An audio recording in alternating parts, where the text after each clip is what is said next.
Paulo, primeira pergunta é o seu local de nascimento. Onde você nasceu? Nasci em São Paulo, vivi a vida toda em São Paulo, só vivi 2 anos fora, em Pittsburgh, nos Estados Unidos. Paulo, data de nascimento. Lógico. Data.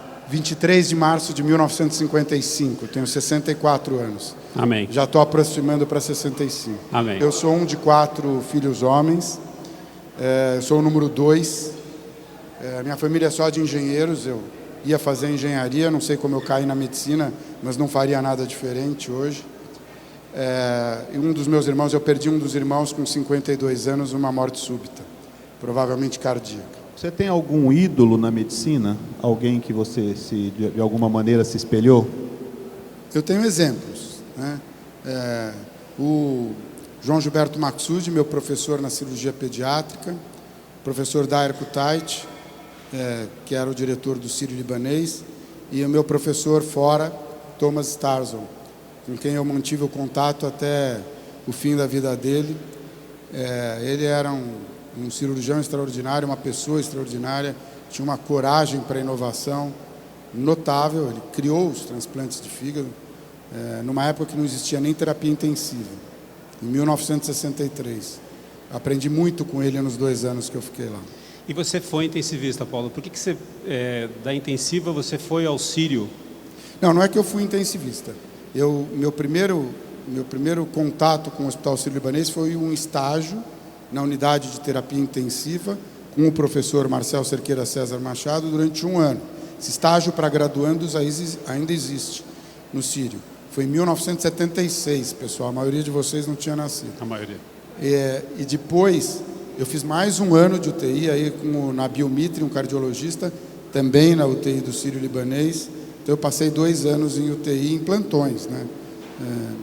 E aí eu tenho essa experiência que eu prezo muito também. Por que você se especializou em transplante de fígado? Eu fiz cirurgia geral, 2 anos de residência em cirurgia geral, 3 anos de residência em cirurgia pediátrica. E aí eu fui contratado na disciplina de cirurgia pediátrica da Universidade de São Paulo logo que eu terminei. E eu cuidava das crianças com uma patologia congênita chamada atresia de vias biliares. E a solução em 80% dos casos de atresia de vias biliares é o transplante de fígado, que tem que ser realizado nos primeiros 2, 3 anos de vida.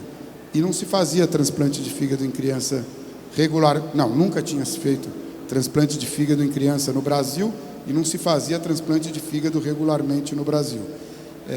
Então, as crianças faziam uma coisa que se faz com o transplante multivisceral hoje, e eu repeti a história. As famílias judicializam isso para sair do Brasil e fazerem fora do Brasil. Então, naquela época, as crianças começaram a entrar com processos judiciais contra o Ministério da Saúde para ter o seu tratamento pago fora do Brasil, já que no Brasil não se fazia. E as crianças que eu cuidava faziam isso, entravam com liminar e tal, com um processo. E isso, obviamente, não é sustentável, porque você tem 1 para cada 10 mil nascidos tem atresia de vias biliares e 80% deles vão precisar de transplante de fígado. Não dá para mandar, não dava e não dá para mandar todo mundo embora para fora do Brasil. E aí, então, eu fui aprender. Foi isso. Eu acho que os conflitos humanos e a dificuldade de aceitar o outro não é de hoje.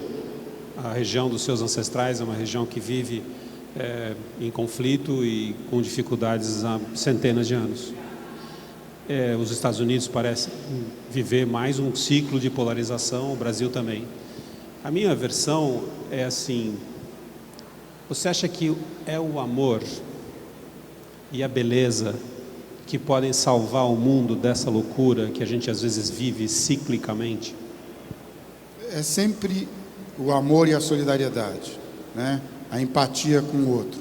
Mas é fundamental conviver para você ter empatia. Não dá para ter empatia em texto. Isso é uma parte do problema. Porque tem um experimento que eu aconselho vocês a fazer. Eu fiz 2 vezes e as 2 vezes deu certo. Pega um grupo de pessoas e pede para fazer o seguinte: em pares, a gente até podia fazer aqui, mas em pares, pede para um ficar olhando em silêncio para o outro durante 1 minuto. Alguém monitora. Essas 2 pessoas só ficam se olhando 1 minuto. Depois você pede para as 2 pessoas escreverem no papel qual é o sentimento predominante. Vocês vão ver que coincide em 3/4 dos casos. Então, quando você fala ansiedade, tem alguma coisa parecida. Eu não me senti bem. Quando você fala tranquilidade, também coincide. Quando você fala alegria, também coincide. Você cicla o teu sentimento no olhar com a outra pessoa, mesmo em silêncio. Por isso que o espaço de convivência com a diversidade é fundamental. Com a diversidade. A gente tem segurança na identidade, mas a gente enriquece socialmente na diversidade. E a gente precisa conviver com a diversidade. Mas é um exercício, porque a diversidade no primeiro momento assusta. Você fica ansioso com a diversidade. Então você tem que exercitar, é um exercício civilizatório que você tem que fazer. E a gente está tendendo a procurar só a identidade, para o conforto. E isso é errado. Pessoal, vocês sabem que aquele triângulo dos direitos humanos fundamentais, que são liberdade, igualdade e fraternidade, não é da Revolução Francesa. Ele é de 1550, de um escritor que chamava, acho que Émile de Boétie. Ele que definiu os 3 direitos humanos fundamentais. Existe, normalmente, uma fricção entre mais liberdade e mais igualdade. É natural. E, de uma forma bem simplista, você tem o sentimento mais liberal, ultraliberal, liberal, a liberdade é o direito predominante, nós todos gostamos, liberdade, autonomia, e um sentimento dito mais de esquerda, mais de consciência social, que favorece mais a igualdade. E com o qual, num país como o Brasil, que vocês sabem que é um dos mais desiguais do mundo, com desigualdade aumentando, vocês sabem que o Brasil só perde para o Catar na porcentagem da riqueza que está na mão do 1% mais rico. E ganha de todos, empatado com a África do Sul, na porcentagem da riqueza que está na mão do 10% mais rico. Num país com esse nível de desigualdade, acho que não tem dúvida que os projetos sociais têm que predominar sobre os projetos liberais e ultraliberais. Essa história de que vai esperar o bolo crescer para distribuir, num país como o Brasil, não dá tempo, porque vai ter uma revolta social. Aliás, já existe uma revolta social. Por que eu disse isso? Porque o que concilia 2 sentimentos atávicos opostos? Que isso é quase, se você não aprende, é quase um sentimento de nascença. É quase quem tende mais para o liberalismo e quem tende mais para o igualitarismo, é uma coisa... Eu digo que é quase genético, porque a gente vê famílias de um lado e famílias de outro lado, grupos familiares e grupos familiares. O que concilia? É a solidariedade, é o exercício da solidariedade.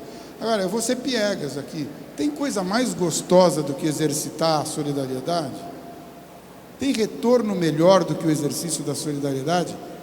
Do amor, e do amor para a diversidade?